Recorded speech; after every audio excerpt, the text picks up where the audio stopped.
Hello guys, ituturo ko sa inyo yung dapat nyong malalaman. Importante ito guys.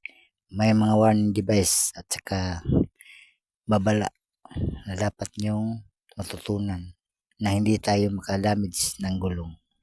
Sa mga baguhan na nagsisimula pa lang, dapat nyo itong matutunan nang maiwasan natin yung makadamage ng gulong. Tingnan mabuti kasi may iba't ibang klase ng rim or mag.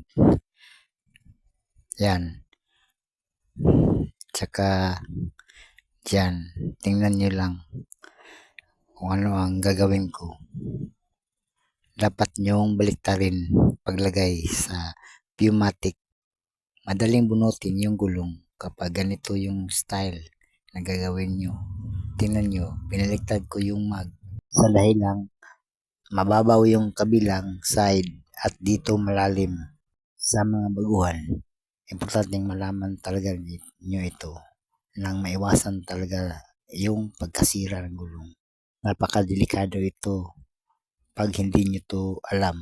Kaya tingnan maigi yung mga galawan ko. Kapag naka-encounter kayo ng ganitong rim, aralin nyo talaga. Kapag nagkamali kayo, check 100% yung gulong, damage talaga.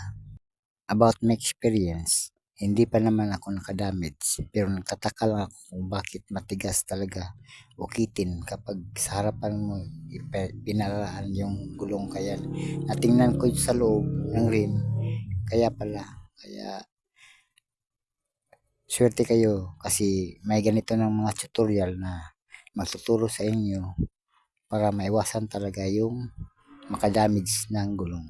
Sa magsisimula pa lang, aralin talaga at panoorin yung mga tutorial ko kasi lahat yon ituturo ko sa inyo. Ang dapat at hindi dapat gawin, ang bawal at saka yung paraan para madali lang yung trabaho at walang anumang sablay. Kahit nagla-live ako, hindi ako natatakot na magkamali kasi alam ko talaga yung ginagawa ko at alam ko na yung mga gagawin na dapat sundin. Disclaimer guys, itinuturo ko lang yung nalalaman ko. Next proceed tayo guys.